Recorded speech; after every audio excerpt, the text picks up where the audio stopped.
Assalamualaikum warahmatullahi wabarakatuh. Waalaikumsalam warahmatullahi wabarakatuh. Alhamdulillahirrahmanirrahim. Sahabat cinta Quran yang dirahmati Allah Subhanahu wa taala. Hari ini kita kembali bersama Ketua Yayasan Sahabat Cinta Quran, Ustaz Lamimin. Dan kita ingin tahu bagaimana perkembangan SCQ sejauh ini, Ustaz. Alhamdulillah, terima kasih banyak. Yang pertama, kita bersyukur pada Allah Subhanahu wa taala. Alhamdulillah, Allah Subhanahu wa taala memberikan kemudahan kepada kita sekalian yang berjuang di jalan Allah Subhanahu wa taala. Dulu sahabat cinta Quran hanya berada di satu titik. Alhamdulillah, sekarang kurang lebih sekitar 5-6 bulan kita sudah di Kendari ada 13 titik. Kemudian di Bau-Bau, kemudian kita rencana lagi buka di Pasar Wajo dan di Konawe Selatan, hanya karena kadarullah ada corona, sehingga kemudian kegiatan tersebut terpaksa kami hentikan. Oh ya, Ustaz, kondisi COVID begini, kira-kira apakah seluruh kegiatan SCQ memang berhenti atau ada beberapa kegiatan yang masih bisa jalan? Oke, terima kasih. Dalam keadaan COVID, maka kami kemudian menghentikan untuk kegiatan tahsin, menghentikan pengajian tahsin dengan harapan agar kemudian semua teman-teman guru-guru kita yang mengajar itu terhindar dari penyebaran corona. Kemudian yang alhamdulillah sekarang sementara kami proses yaitu adalah proses pelatihan keterampilan. Keterampilan kita rencana ada 5. Yang pertama ada pangan organik, yang kedua keterampilan melas, yang ketiga nanti keterampilan servis perbaikan motor, yang keempat digital marketing, yang kelima rencananya itu adalah proses keterampilan menjahit. Alhamdulillah sekarang sementara kami berusaha untuk kita lakukan itu adalah keterampilan pangan organik. Bagaimana kita membuat media tanam sayur dan tanpa menggunakan bahan kimia sama sekali, sehingga betul-betul nyaman, segar untuk kemudian kita konsumsi ke depan. Baik, Ustaz. Kalau untuk tahsin sendiri bagaimana, Ustaz? Kondisi COVID begini, kenapa Anda gunakan online sendiri? Tidak harus dihentikan total seperti ini. Oh ya, terima kasih.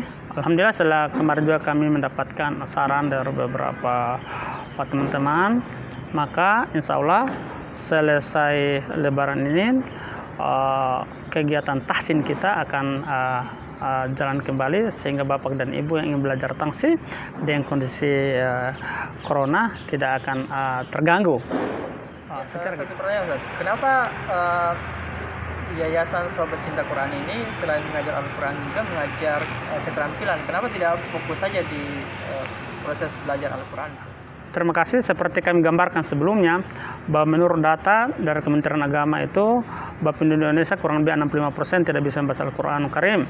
Kemudian bahasa secara tartil itu hanya kurang lebih 0,87%. Itu yang pertama. Yang kedua, kita juga melihat data dari Kementerian Tenaga Kerja bahwa penduduk Indonesia angka pengangguran terbuka sekitar 7-8 juta jiwa.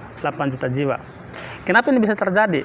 Karena kami memahami boleh jadi salah satu disebabkan karena saudara-saudara kita itu mereka tidak punya skill, ada keterampilan, sehingga mereka bingung apa dia mau kerja. Maka dengan berdasarkan dua analisa inilah kemudian Sahabat Cinta Quran didirikan untuk kemudian melatih anak-anak bagaimana mereka bisa menghafal dan bisa membaca Al-Quran karena sesuai dengan kaidah hukum tajwid, tetapi pada saat bersamaan mereka juga dilatih untuk belajar keterampilan sehingga mereka itu akan bisa hidup mandiri. Kalau pertanyaan saya lagi selanjutnya adalah kapan rencana istilahnya pelatihan keterampilan itu dijalankan? Apakah berbarengan nanti dengan tahsin online, belajar Al-Quran secara online atau gimana? Ya, perencanaan awal untuk program pelatihan keterampilan kami akan berikan setelah kemudian mereka dinyatakan lulus untuk belajar selesai belajar tahsin, sehingga harapan kita dua mereka bisa kuasai. Yang pertama penanaman agama, akidah yang harus sudah kuat. Yang kedua kemudian kita berikan pelatihan keterampilan. Harapan Ustaz terkait dengan sahabat cinta Quran ke depan seperti apa Ustaz?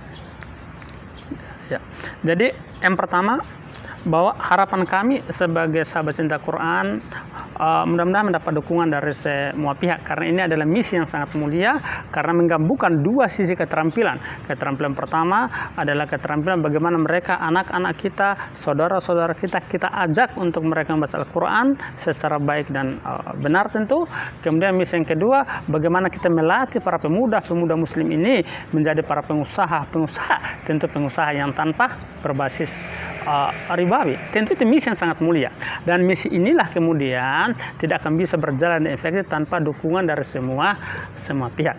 Karena Rasulullah SAW ketika kemudian ada salah seorang sahabatnya meminta uang kepada Rasulullah SAW, Rasulullah SAW tidak langsung memberikan uang, tapi dia bertanya, ada apa yang terjadi di rumahmu? Maka sahabat itu mengatakan, kami punya baju, kami punya gelas di rumah. Maka Rasulullah SAW jualah. Maka kemudian laku 2 dirham, 1 dirham digunakan untuk makanannya, 1 dirham kemudian digunakan untuk membelikan kampak. Dengan kampak itulah kemudian beliau ini mencari kayu di hutan selama 15 hari. Setelah 15 hari kemudian dijual di pasar, Masya Allah dia mendapatkan keuntungan 10 dirham. Dengan keuntungan 10 dirham kemudian bisa membeli pakaian, bisa membeli kebutuhan pokok makanannya di rumah. Artinya apa? Kalau kemudian sahabat cinta Quran memberikan uang, memang sahabat cinta Quran tidak punya uang. Tetapi kalau sahabat cinta Quran memberikan proses keterampilan, maka keterampilan insya Allah akan menjadi bekal yang panjang untuk kehidupan mereka. Ada kata-kata penutup Ustaz sebelum kita sudahi sesi wawancara kita kali ini? Oh ya, tentu kami mengucapkan terima kasih sangat luar biasa kepada sebuah tim sahabat cinta Quran. Karena kami berkeyakinan bahwa kegiatan yang mulia ini tidak mungkin bisa jalan secara efektif tanpa support dan kerjasama kesulitan tim secara internal. Yang kedua, kepada pihak-pihak eksternal yang telah memberikan kepercayaan kepada sahabat cinta Quran. Dulu kami lakukan training tahsin di salah satu hotel di Kendari. Kemudian sekarang juga kami mendapatkan amanah untuk program tahsin salah satu lembaga Yayasan Baitul Mal, salah satu bank di BUMN. Kemudian kami juga mengucapkan terima kasih kepada salah satu mitra kami dari Dompet Duafa yang mensupport memberikan komitmen untuk kemudian kita saling bergandengan tangan untuk mewujudkan misi dan cita-cita yang mulia ini. Ya, terima kasih Ustaz atas sesi wawancara ini. Jadi sahabat cinta Quran, ikuti perkembangan sahabat cinta Quran selanjutnya. Insya Allah kita akan terus berinovasi, berusaha proses untuk menjadi sebuah lembaga yang bisa memberantaskan, ya minimal mengurangi kita baca Al-Quran di Indonesia. Assalamualaikum warahmatullahi wabarakatuh. Waalaikumsalam warahmatullahi wabarakatuh.